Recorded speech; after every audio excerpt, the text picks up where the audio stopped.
Welcome to the Dr. Dad's podcast, where a naturopath and chiropractor come together each week to share lifestyle medicine, health advice, and inspiring interviews with some of the top experts in health and wellness, bringing you the latest in nutrition, exercise, ancient healing, toxins and detox, your microbiome, mindset, hormones, brain, and much more. Stay tuned. We're going to teach you how to experience growth daily. What's up, everybody? Welcome back to another episode of the Dr. Dad's podcast with my main man, Dr. David Wardy, holding it down in El Paso. What's going on down there, buddy? It's windy, buddy. I'm sick of it. Yeah. Is it windy up there? It's windy and rainy. Yeah, you guys get rain. We haven't gotten rain yet, but it's blowing like every other day here. I'm kind of done. Done with that. How that goes. Oh, you know how spring goes, right? Everybody's allergies, and then they're spraying glyphosate, that weed killer everywhere, that green stuff you'll see. Like, I don't know about up there, but like, do you ever see like the medians look green, like they sprayed shit down all day? Oh, yeah. Yeah, man, this time of year, people's allergies and like their sutures in their skull and their fascia is just all wound up. And I have to explain to people, I'm like, it's not just the pollen in the air. Like, you're breathing in poison that they've been spraying for the last month everywhere. Yeah. So that's what we're dealing with, but we're at the back end of that, which is nice. And yeah, I'm looking forward to some rain. Yeah. Well, you can have some of ours. It's just been nuts here. You guys get tons, man. Yeah, I'll take some. I'll take some for Wash sure. away the brown. yes, for sure, man. But you know, like one of the things that we're gonna talk about today with my dear friend Pax Frias. He's my trainer, and you know, there's so much to talk about when it comes to the integrity of the body, and you were referencing the immune system, what it means to be more adaptable in our world, despite the sprays, despite the crappy posture, sitting down on a chair all day, despite a commute. You know, despite our old habits that probably aren't serving us anymore, we love to talk about, you know, disrupting some of the myths around what it means to, you know, be a really fully vital human. And a huge part of that, obviously, is the neuromuscular system, how we move our bodies, how can we be more functional in the world that we're living in, and then how do we overcome our work situations, our lifestyle, and whatnot with better movement. So this is my buddy. It's my main man, Pax Frias. So thanks so much for being with us today, buddy. Thanks for having me. Yeah, I'm very excited to be here and to be able to hopefully move the needle for people in a more healthy direction with, like you said, their mind-body connection and their approach to training. That's what I do all day, every day, is to talk and experience fitness training. Yeah. So I want to paint a picture of the Restore Human space, because that's where he works out of people out of that space too. You walk into the studio. So in Kitsilano is like this really cool vibe, you know, health conscious community, part of Vancouver. And you walk into this space, and the first thing you don't see is weights everywhere. You don't see the machines. You don't see, like, you see logs and trainers wearing these cool, how do you say it? Fjällräven. Wearing this like gear that they just look like they came back from a huge hiking trip, which they do. They carry canoes through the wilderness and do these massive, like, Spartan race type things within their community. But it's a space that you're just like, what are we going to do here?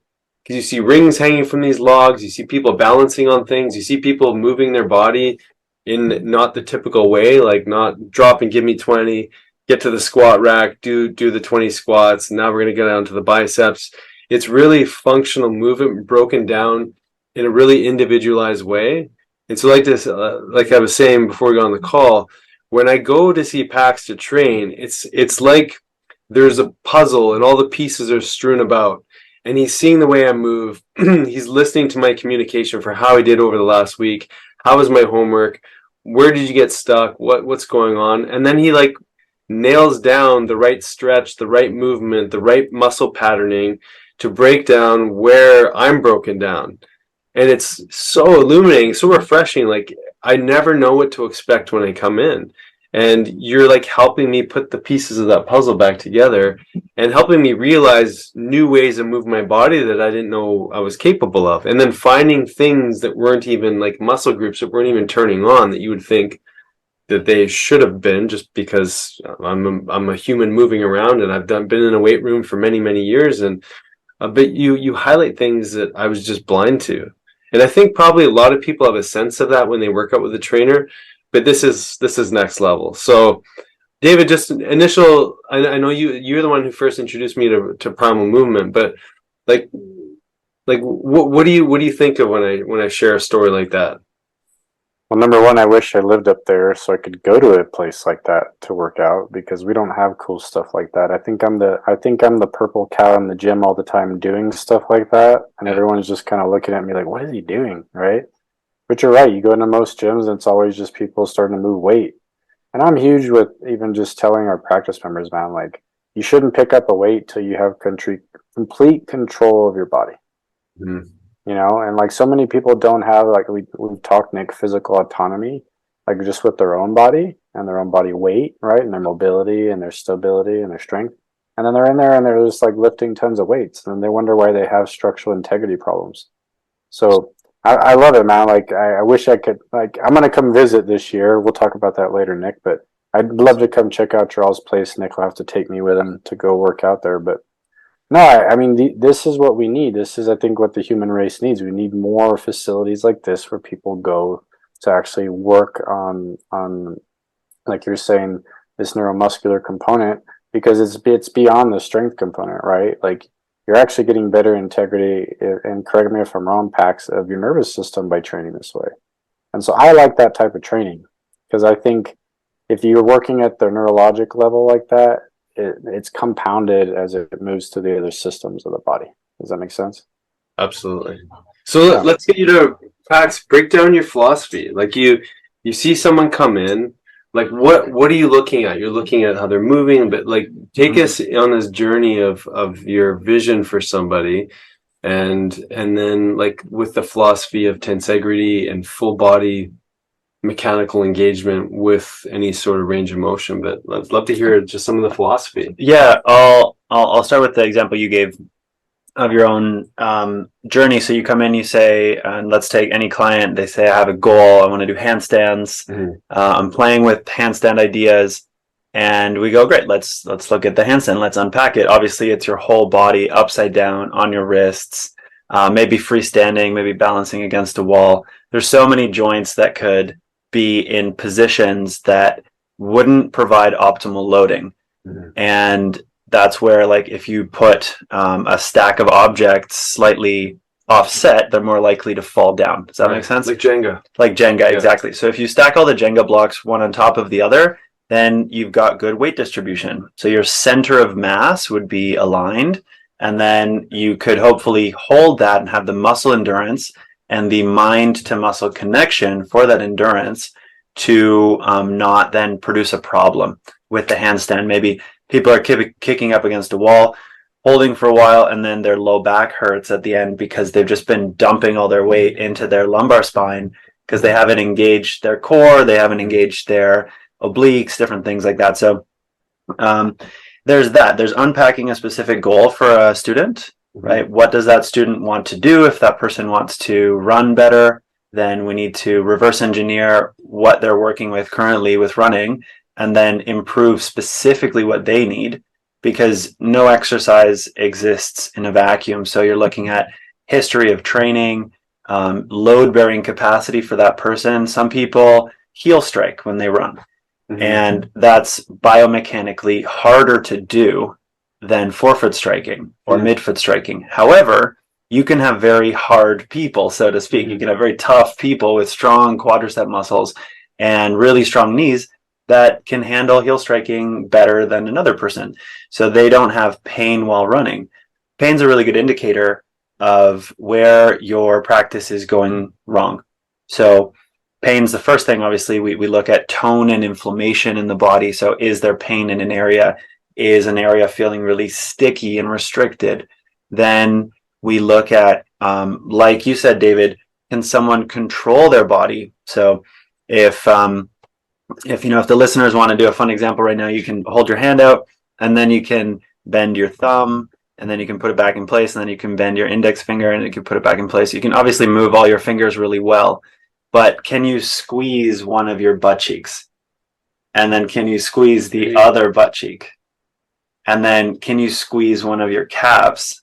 And can you squeeze your other calf? And do you know how to do that with all of your different muscles? Obviously, there's 650 plus muscles in the body. We're not going to learn how to squeeze each of them, But we have these big muscle groups that allow us to do really well balanced positions of normal living, right? Mhm. Like reaching for things, bending over, picking up objects, squatting on the ground or sitting on the ground, or stuff like that. So if we can feel these muscles, talk to them consciously, then we can add weight, like you were saying, David. Then we load the system for these other outcomes like muscle building, right? So if your outcome is aesthetics, you want to look good naked, then it's really important that you know how to fire those muscles, that you know how to squeeze the muscles you're trying to make bigger, and then that you understand the amount of reps and sets and challenge necessary to make that muscle bigger.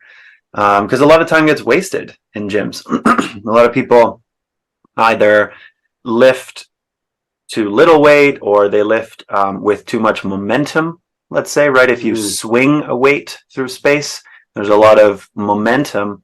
So the load isn't going into the muscle that you're trying to grow. So you're in the gym, you're swinging weights away for 3 months, and you wonder why at the end of that you don't look any different. Mm-hmm. And it's because there hasn't been that much work. As much as you've probably sweat a little bit from that weight swinging through space, the biceps you were trying to load haven't been stimulated enough. So there's a lot of concepts in there that we could dive deeper into, but that's the idea. Like, what's the person's goal? And then what do they have right now? What could they do better in terms of loading for safety long term so that they don't run into problems? And then how much energy do they have to commit to this change? And that's a really, really huge part with our goal setting with training. We need to think, okay, I've got 2 hours a week to chase this goal. I'm going to be able to hit the gym 2 hours a week. So I'm going to structure those 2 hours towards a nice specific goal. Because if I am just doing a little bit of running once a month and then a little bit of weightlifting once a month, and then I drop into a yoga class, I'm going to feel okay in my body maybe, but I'm not going to get those adaptations that I want that are specific. So it's one of the first things they teach you in personal training, the SAID principle, SAID, specific adaptations to impose demands. So to get better at something, you need to pretty much do that thing and load it more and more and more. Love that. We love the word adaptation, right? I mean, I think that absolutely so much meaning there. But please interject. What do you think of that philosophy? And well, no, I like the last part that he brought up. I mean, from any regimen, when you're working on your body, you always want to be targeting, like he's saying, specific things that you know you don't do well, or like he's saying, if you're experiencing pain, or I don't feel like I have good control with this part of my body.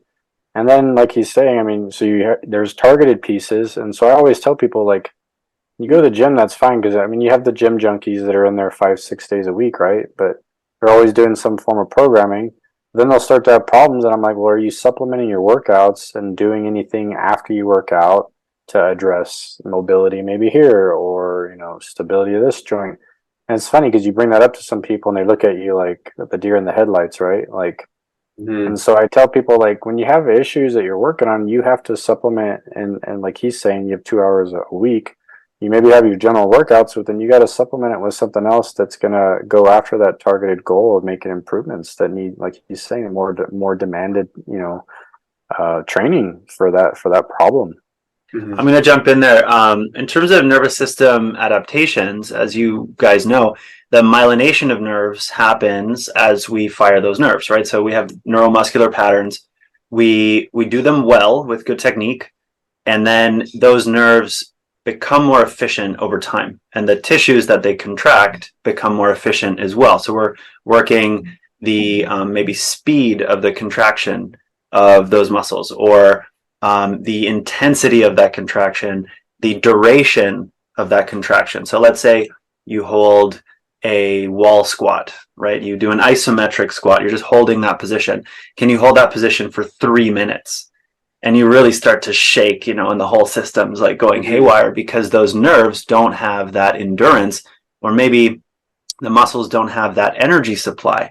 So training the isometric position, training that hold, will teach you a lot of how those nerves are firing. And then maybe you need a bit more cardio training to deliver nutrients better to your legs as well, because you need circulation, you need the delivery of blood with oxygen, with minerals and electrolytes to get all those signals to process, right?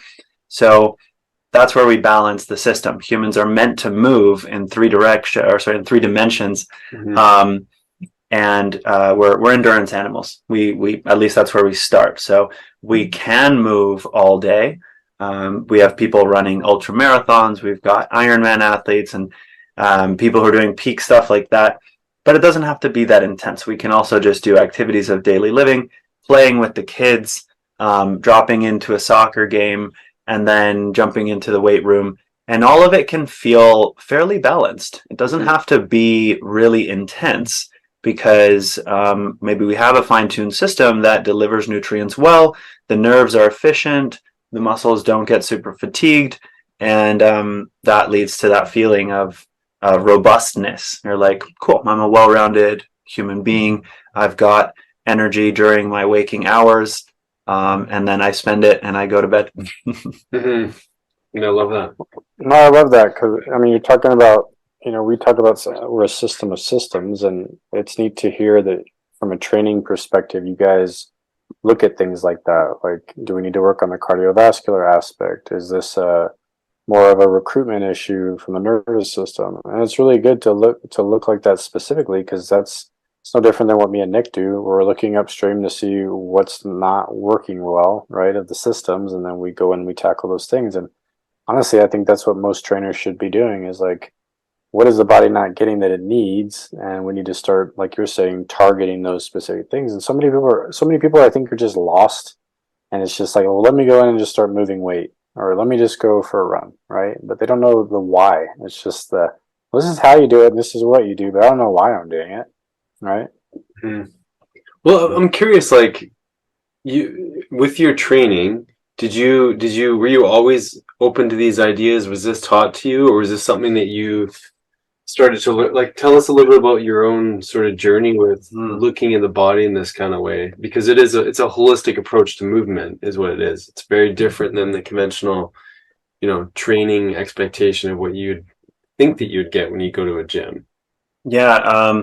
Well, for me, it started about probably 11 years ago or something. I bought my first pair of minimal shoes, and I started drinking bulletproof coffee, and I was doing zone 2 cardio in minimal shoes fueled by fats in my coffee. I was, drinking oil for breakfast and then going on slow runs with tiny shoes. So that was really fun and funny at the time, because all my friends were like, what the hell are you doing? This is super weird, and you're going to hurt yourself. These shoes don't protect your knees. Drinking butter in your coffee is going to give you a heart attack, and so forth down the myth line that we've by now busted, I hope. But so I got into biohacking back then, and then I really wanted to upgrade my own health and improve my physical capacity. Then I went down the rabbit hole of training calisthenics. That was one of the starting points, a little bit of natural movement, which led me to find Carlo, who is the director at Restore Human. Excuse me. And he has done it all. He's been in the industry for a lot longer than I've been, and he's done like self-defense and other combative arts, and he's been in the military, kettlebell training, general physical preparedness. Like, these are all systems of training, right? And they offer specific outcomes to people. So we know that like a runner is going to be able to get from point A to point B faster and faster, or longer and longer, and that's running. And then you add obstacles into the mix. You've got obstacle course racing, and people now have to run and jump over a wall and climb a rope. There's more skills in there. So that was all really attractive to me. Like, I just enjoy thinking, what can my body do? And have this curious approach, like a child on a jungle gym. You're just like, can I climb that thing? Can I slide down that thing? Like, it looks fun. So that was really my intro to training. It wasn't a huge like pursuit in a specific sport. I didn't think, okay, I want to be a power lifter or I want to be a professional soccer player.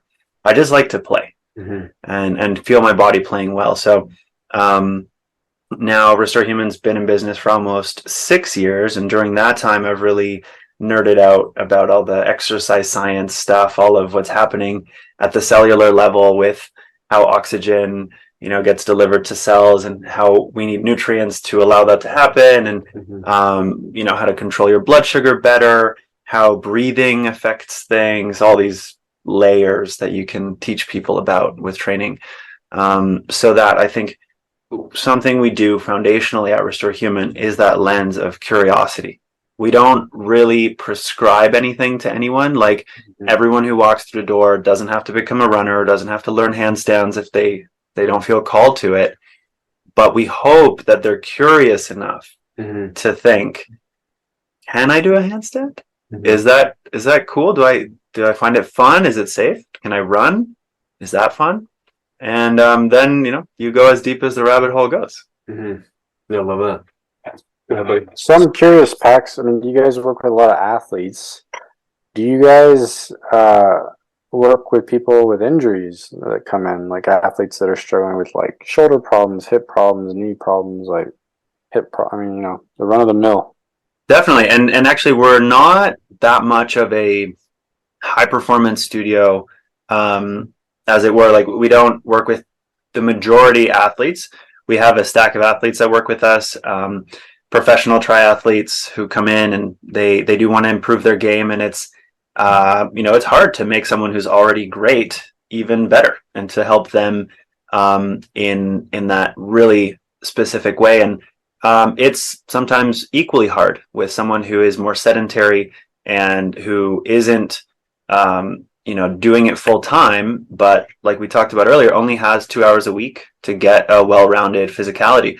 So a lot of our people are say 30 plus year olds who are either pursuing some form of adventurous lifestyle all the way up to that kind of pro athlete level. But the adventurous lifestyle is something that we consider very important, and it's people who want to continue to ski every season, even though they're now 35, 45, 55. I have a 70-year-old who has a place up in Whistler, and she skis 6 hours a week if she can.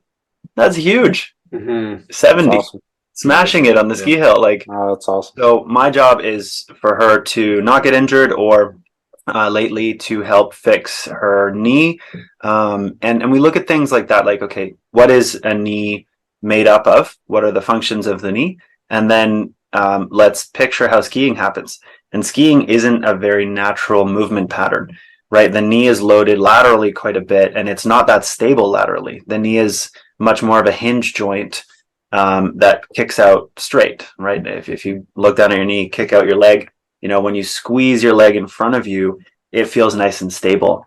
But if your knee is bent and then you're pushing laterally off the snow as you're carving lines while skiing, our body is just weaker in those positions. We're not built like that. We weren't born to ski, but we can learn how to do it well. So how do we talk about maintaining your activity level, whatever adventure you decide to go on, and fixing things as they come up? Yeah. So to your question, joint health is primary for us. That's in an initial assessment.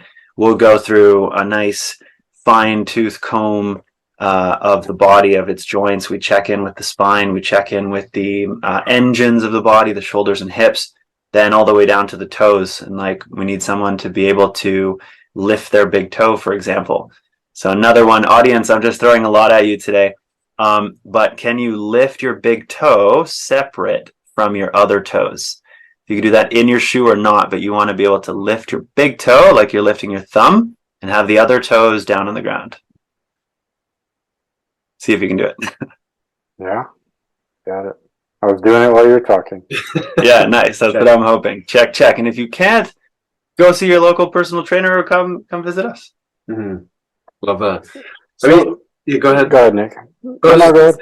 I was just going to say that, there's so much crossover and support. I was just thinking, David, do you typically refer to trainers? Because what I found in finding someone who's so integrated in the approach, that understands the breath, the nutrition, like right down to the lymph and how it's delivering or exiting out the inflammatory load and the toxins, so you can actually put nutrition into the area, and the fascia, which we haven't talked about yet too.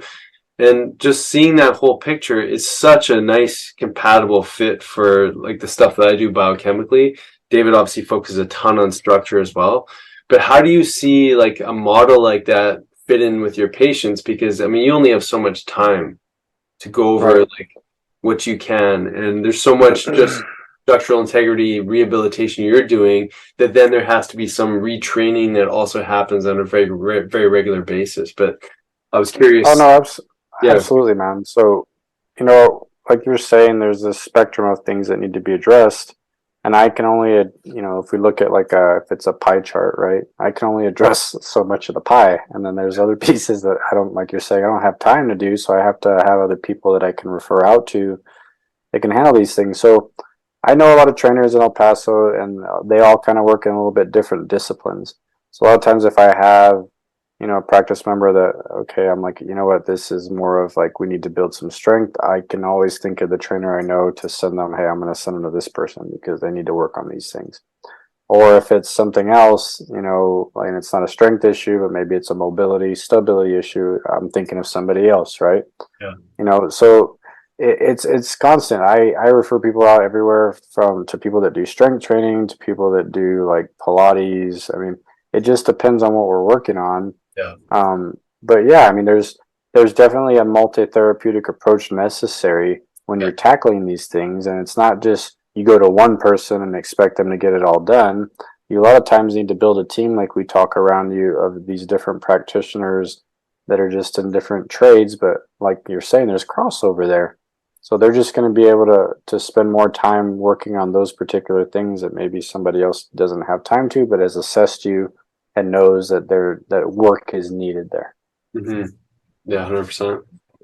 So Pax, I want to talk about the fascia. We've talked about this before, but in relation to injury, right? Like, because there's so much restriction that happens. I think when people think of a pain, like, and I do this, I'm guilty of this. I think of a pain, then I think of my age, and I'm like, okay, well, many of us buy into this. That's because I'm getting older. But let's talk about like, how do you bring life back into those tissues, right? Because there's so much restriction and adhesion that can happen in that fascial network that's surrounding and encapsulating the joints and around the muscle bellies and whatnot.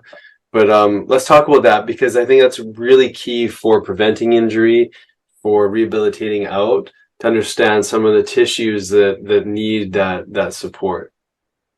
Yeah. Pax, jump into tensegrity, man. This would be a good time for us to just talk about tensegrity and joint health and how that all works. And if you can give our listeners more of like a global picture of how that works, and then we can go from there. Yeah, definitely. So tensegrity is tension integrity, or the holding of the optimal position through tension, where we're not compression structures primarily. So a building is a compression structure. We put a brick and then some mortar and another brick, and we build this nice building, and gravity from the earth pulls it down and keeps it in place. And that's great. That's the function of a building. For us, since we have to move against gravity all the time, and we need to lift ourselves off the planet and then throw objects and reach and play, we need tension to do that. So tension in opposing directions, think of an elastic band, you're pulling on both ends of it, and it gets nice and tight and it holds a good shape, right? So we have all these elastic bands all over the body, and they're mediated by those nerve signals. So we need to have the understanding of how to tense that elastic band. We need to train the signal from the brain, and then we need to train it systemically, so that you can say, pick up a heavy object and have the whole system pulling in all directions, and not have one of the joints get, severely compressed and pulled out of place. Like, imagine if you hang on a monkey bar and then you completely relax, you're going to dump out of your shoulders, right? And then you can pull all this tension along your spine. And so your fascial networks are now being pulled out of place because your muscles aren't helping keep things in place. The nervous system isn't communicating well. You've just lost position. That's injuries just happen because of fatigue a lot of the time. We can't resist the forces involved with an injury, so the joint gets pulled too far, and then the system can't resist the amount of pull because we're just too tired or we don't have that level of strength. So fascia is this beautiful substance. It's quite fluid. It's kind of like water, and it's very conductive electronically in the body, or electrically, I should say. And it is huge in terms of signaling movement patterns. So as you glide through a movement pattern, if you move smoothly, we're distributing all of these beautiful waves across fascia. Muscles aren't straight lines either. So you don't move like a robot. Obviously, you're not moving in these kind of, hopefully not moving in a very sticky way. You want to move more like you're made of water. And just picture any cool martial artist that you enjoy. Maybe Bruce Lee comes to mind for people, amazing mover. And the ability to express that style of movement really does come down to not the muscle effort, but the fascial networks absorbing that tension and then being able to return it across the other body parts. So we have something like a pitcher throwing a ball. Right, you wind up to throw a ball and you squeeze these muscles, and then the elastic effort goes through the tendons, through the fascia, distributes movement properly. You get all this nice gliding of all those surfaces. If the fascia is messed up, then the surface doesn't glide, then someone feels sticky, they try and throw a ball, and their arm has this kind of yoink feeling, if you will. Not terribly technical, but I hope that landed for people in terms of the visual of moving fluidly. No, it was a wonderful way to represent it, man. And what I want our listeners to understand is, you could have, for example, he's talking about the shoulder. You can have shoulder issues and the pain's there and you think that's where the problem is. And so you're focusing all your efforts there, and it can be a hip issue, or it could be an issue down the opposite side of the body, down in the knee and the ankle area. And so you have to think globally when you think of fascia. Fascia is this massive communication network that, like he's saying, is moving force throughout the body as a whole. And so even at the spinal level, we could have issues in the spine and it's coming, from the knee, from the bottom right, so you can't chase the pain is what I'm trying to get at, and understanding that this network has to be able to move energy efficiently across it. Otherwise, like, you're going to have the stickiness of the joint, or range of motion issues, or joint dysfunction, or pain. And then you can't handle those compressive forces. So, our joints are always floating, as I tell everybody. You're always floating at the compressive forces from the bones taking, right? And then we have our cartilage and all these things that's there. But if we didn't have the fascia, we'd just be banging away from gravity all day. And that tension, that tensegrity, like he's saying, is giving this lift. And it's almost like this opposing force that keeps that float there. So I work with the brain all day, and the biggest thing, like he's talking, is one thing I teach people is, like, your fascia is about 40% of your force transmission, your force control, and your muscles are the other piece. And so both of these need to be healthy for you to have good integrity structurally. And where a lot of people have issues where they need like hip replacements, or their shoulders are all busted up, it's a fascial issue sometimes. It has nothing to do with the soft tissue. They don't have proper tensegrity, and that's why they have a loss of that compressive force of that joint. And if you don't address the fascia and you're just banging away at the soft tissue and stuff like that, you're kind of missing the boat there, and you're not going to heal. You're not going to see a resolution of your problem. Yeah, on that note, something to add about fascial training, training elasticity, training bounce is incredibly effective for fascia. One research paper we came across was about average 1 second per movement. So let's say you stand up and then you rotate you throw a punch to the left, and you throw a punch to the right, and you throw a punch to the left, 1 second each turn. And then you're looking at, does this person distribute their weight symmetrically on each side? Can they pivot left, pivot right, keep a nice tick-tock going, tick-tock, left, right. And if that's symmetrical and has a good cadence, a good bounce to it, we know we're really educating that fascial system, that from the ground up into their hand moving through the air. From their toes to their fingers, they're getting that distribution of force, like you said, and it is a lot of the force involved where the muscles aren't taking much of that load, especially with a body weight exercise. You're not resisting outside forces. You're just generating that torque inside your body. So, you see a runner warming up and they're swinging their leg. They're doing kicks.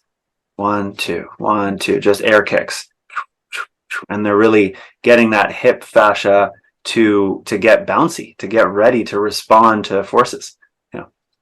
I love that. That's such an interesting way of looking at it. I mean, I think of most people probably aren't relating that muscular movement to the fascia and don't think of like this idea of adhesion. So talk about like in an injury state, what is that fascia doing? And like you mentioned this beautiful concept, which is so important, David, just referral.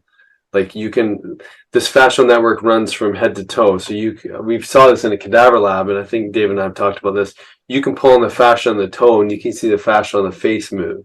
So it's like, it's profound to think of like just how interconnected this fascial network is. But it's so important in this concept of injury, like where we get stuck.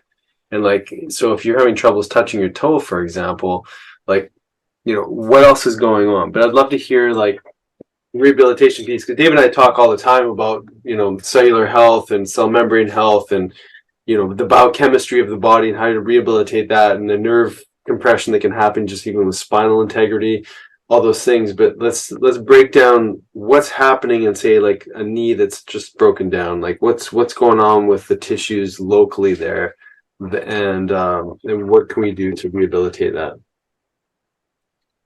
Well, I think let's start with just the global picture, right? So I work with fascia all day, man. I mean, the more I've learned about it, the more I realize like we're not even close. We don't have enough of the understanding of how powerful this system is, because I actually count it as a system. But people just, I don't think in their thinking of the body or at that dimension yet of looking at the fascia as a big piece of the puzzle. Mm-hmm. So a guy named Dr. James Oshman, you can check this guy out. He's the one that had started doing a lot of this research on the fascia, and he calls it the extracellular matrix. And they did some pretty interesting experiments, and I've talked to you about these, Nick, where they shined the light through somebody's eye and they timed how long it would take to light up the occipital lobe of the brain, right? Mm. And then they found an acupuncture on the person's heel, a point on their heel, and they stimulated it with a pen, and they saw how fast for the same part of the brain to light up.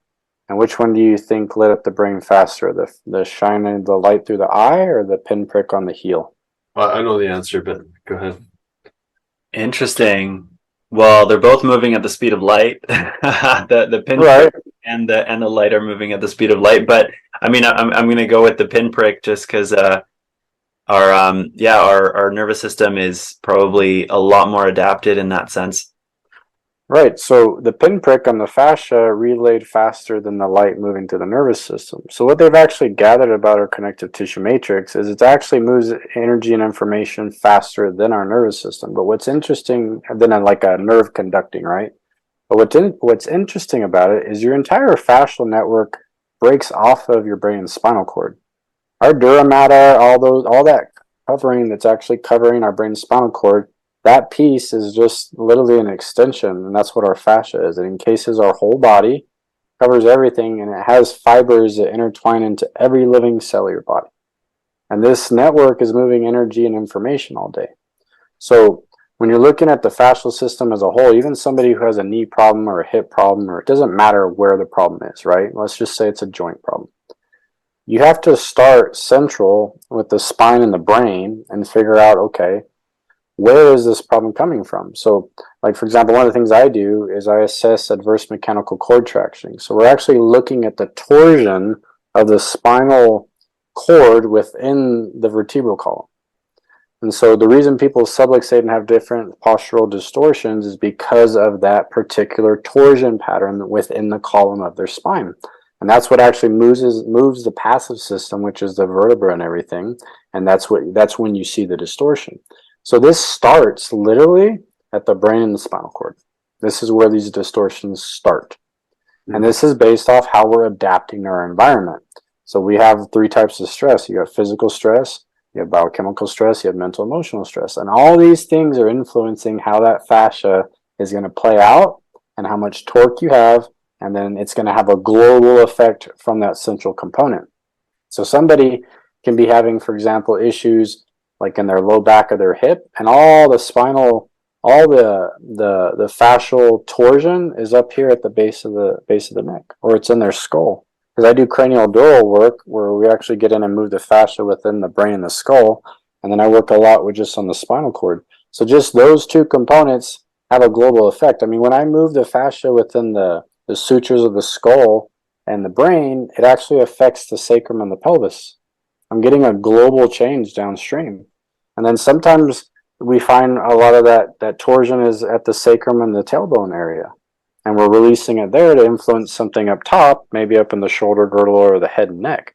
So I want our listeners to understand that, like, where this is coming from a lot of times has a central component, and then you got to work your way outwards to the extremities to see globally how that's affecting. So a lot of people, for example, let's say I find all that torsion, in the cord tension, and it's all showing that they have cord tension on the right side of their body down to their right foot. Okay. That's going to have a global effect on how they handle force on that whole side of their body. The right shoulder, the right hip, the right knee, all the way down to the foot. So then what I see when I assess people is, oh wow, you have no force control on this right side of your body. And then what do you think we see? The passive system is busted. They're subluxated at the foot and the ankle, the knee's out of place, the hip's out of place, the pelvis has torque, it doesn't have any integrity. And then you just work your way up all the way to the base of the skull. But then you can see this just big picture. And then the patient's complaint is the same side. Oh, my right hip hurts. My low back on the right hurts. This shoulder is always hurting. And it's just showing, I'm just seeing energetically where they're not moving energy and information through the body. And it's all just coming from this fascial component. So it's very interesting when you start looking at it globally, and then you can make your way from that central component and then go down to the specifics of just trying to make changes at the joint, right? But it's a global thing. It's not, by any means, fascia is not a specific area where you're just going to address it at the joint. So I'm not just going to mess with a shoulder problem at the shoulder. That would be a waste of time. And so for people that have had these chronic issues with your joints or your health, understand that, like, most of the time the problem is nowhere close to where you're experiencing your pain and your discomfort. It's in a completely different area. Yeah, I think you nailed it with the chronic issues as well. That's a good sign that it's something a lot more systemic. I love that picture of fascia really connecting everything. And so the way we teach it to people, to our students, to our clients who come in, and we really want to make it stick. I mean, you only floss the teeth that you want to keep. So you only floss the joints that you want to keep in your body as well. So you move in ways that get gliding. They get motion is lotion, if you will. So you lotion hydrates skin, if you apply it topically, but also if you move, you apply internal lotion to your tissues. So we have head to toe joint flossing protocols. We've got people moving just through activities of daily living, plus then spinal waves throughout the day, right? Like, move your spine on the angles that it doesn't get when you're sitting. And it doesn't have to be intense. Frequency beats intensity. So just doing 2 minutes per day is going to be a lot more valuable than trying to do a full class on one weekend. And like, okay, let's do 200 minutes and get all the reps done now because I'm really busy this week. We need a lot more consistency for people. So that minimum effective dose is just move your entire body, wiggle your entire body, if you will, through hopefully the biggest range of motion possible in a nice light way on a regular basis. And you will have flossed all of the tissues that you want to keep in good working order. Picture a, 100-year-old Tai Chi master. They're not super ripped. They're not super muscle bound and everything, but they move exquisitely. Mm-hmm. They can balance on one foot with their other foot, like in a perfect split straight line next to them. Their spine is perfectly elongated. Their breathing is super smooth. They can fully rotate their shoulder through these beautiful circles. And that's what we hope for people's joints, right? That's what should be the precursor to all of the big movement patterns that we're chasing, all of the heavy squats and deadlifts and bench pressing and push-ups and all that. The integrity of the joint, like you said, is going to be held much better if we learn how to express full range of motion on a regular basis and with an appropriate level of tension. So this is critical, that people learn that tension is a spectrum, that I can make a fist, I can squeeze my hand at 10%, or I can squeeze my hand at 100%, and it feels very different. If I go to 100%, I'm not just squeezing my hand anymore, right? The whole body, I'm squeezing my abdomen, I'm almost clenching my butt cheeks, and I'm like, oh, this is a tight fist. And so that expression of tension allows you to explore in your body where those restrictions are, right? If I take my cervical spine through a nice big circle gently, okay, that feels great. If I produce tension in my body, if I pull downward with my core muscles, and then I do that same neck circle, then I might feel a big stretch along certain tissues. And that's showing me, okay, the tensegrity in the system could use some better rebalancing. Just like the clothing that we're wearing, right? If I pull my t-shirt downward and then I pull it upward at the neck position, the t-shirt gets bigger. It elongates. So that's happening across our fascial lines.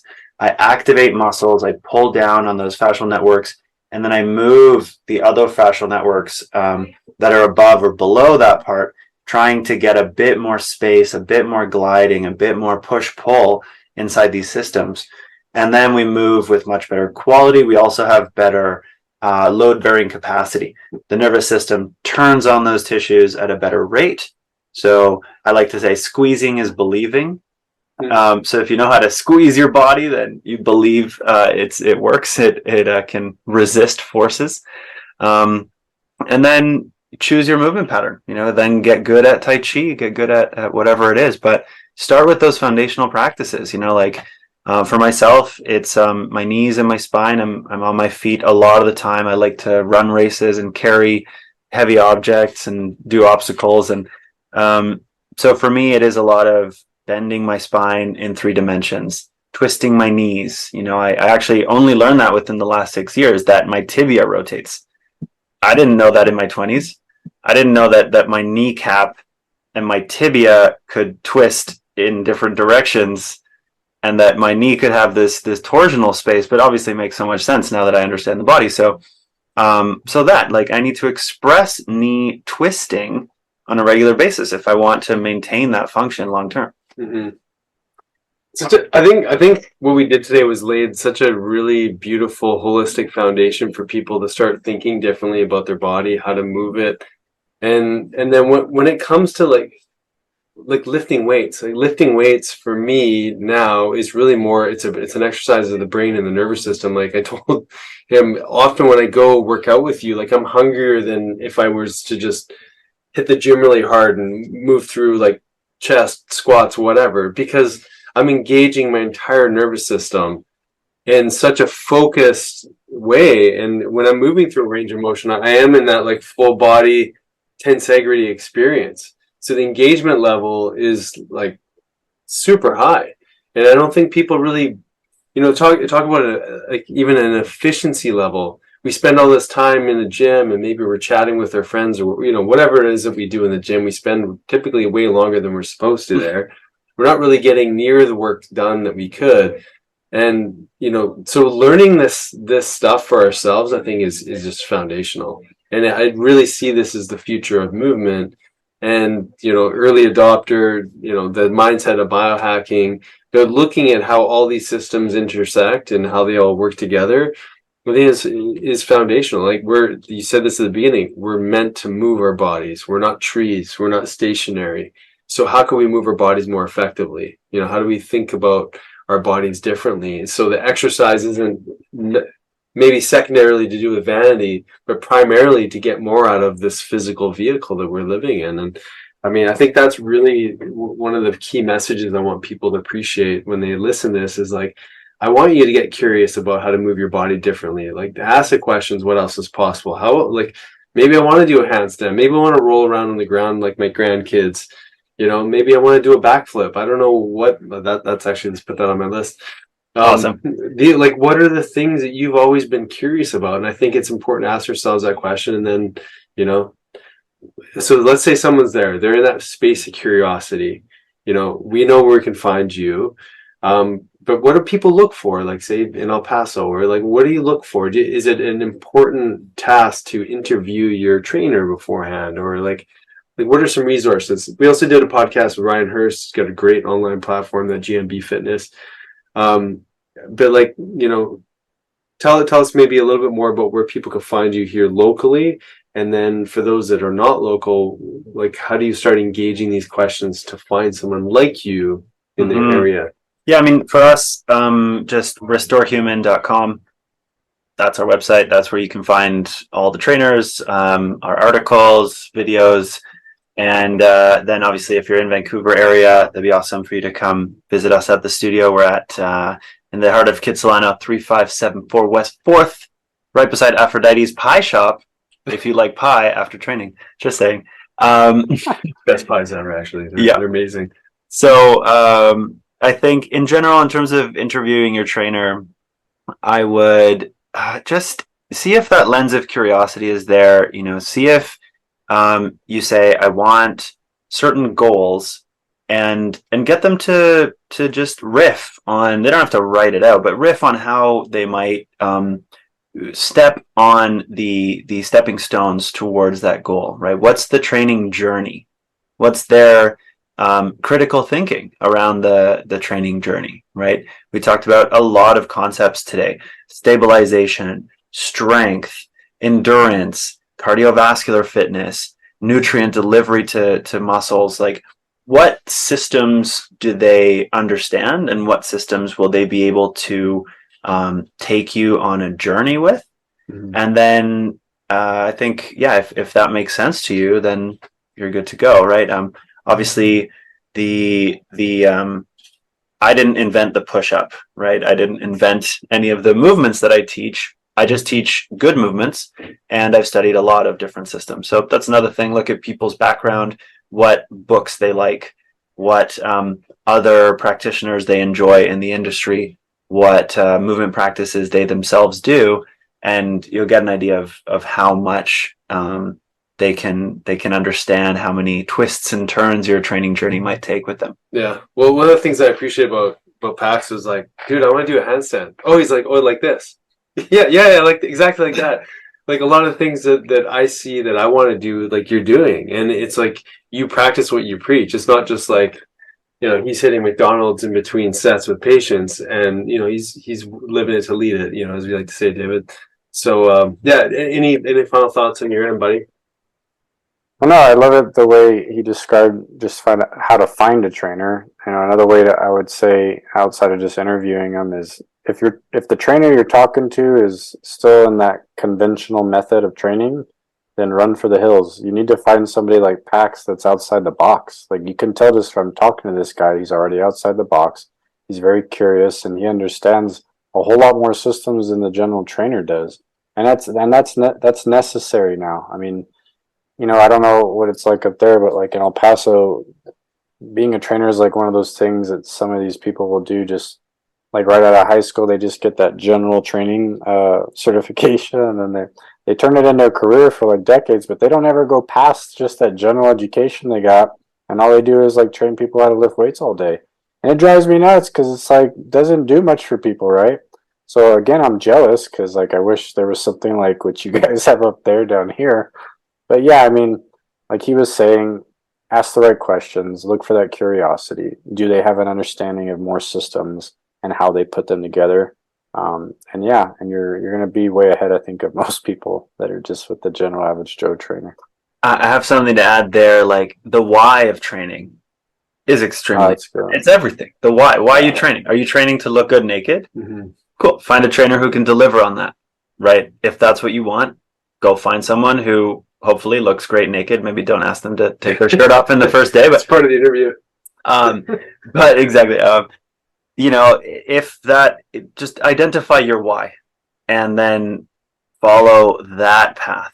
If you really want to be pain-free and hiking up a mountain with your grandson, then express that. Tell your trainer, I want a couple knees that work really well. I want to hike up and down this mountain with my grandson, carrying 40 pounds on my back because I'm going to need a tent. It's an overnight trip. Boom. Trainers will understand that, right? We can work with those numbers. We can say, cool, carrying 40 pounds is easy. We just got to carry it in a good posture, and let me teach you that. And then, it's going to take you 2 days. Okay, let's work on cardiovascular endurance. You need 2 days of endurance in your body. And there we go. So it's common sense at the end of the day to find how to achieve those training goals. But it's the why, and then the making sure that it's safe and fun, that's a big thing for people. Mm-hmm. Absolutely. Well, Absolutely. brother, thank you so much for being here on the call with us. And David's dropped the hint that he's actually coming to Vancouver to visit. So we're going to come in to Restore Human. Maybe we should do a little video of our experience there. But yeah, it's been so great. I love listening to you guys speak on these concepts of laying out the foundation, even like as you geek out on the fascia and whatnot. Like it paints such a beautiful picture of this beautiful vehicle we get to drive every day. And I think so much of that is just taken for granted, and we just buy into this idea that we're aging, we're getting older, we're meant to feel pain, we're meant to be restricted from movement. And you're changing the paradigm of that, which I love. Both of you guys are, well, all of us are. And I want people listening to really, become more curious and tap into their why. So awesome stuff, guys. Beauty. Thank you. We'll see you on the next one. Awesome. Love you guys. Thanks for listening. If you enjoyed today's podcast, please be sure to subscribe to the Dr. Dads and share with your family and friends. You can also follow and interact with Dr. Nick and Dr. David on Facebook and Instagram for a daily dose of inspiration and the latest in health and wellness. Be well.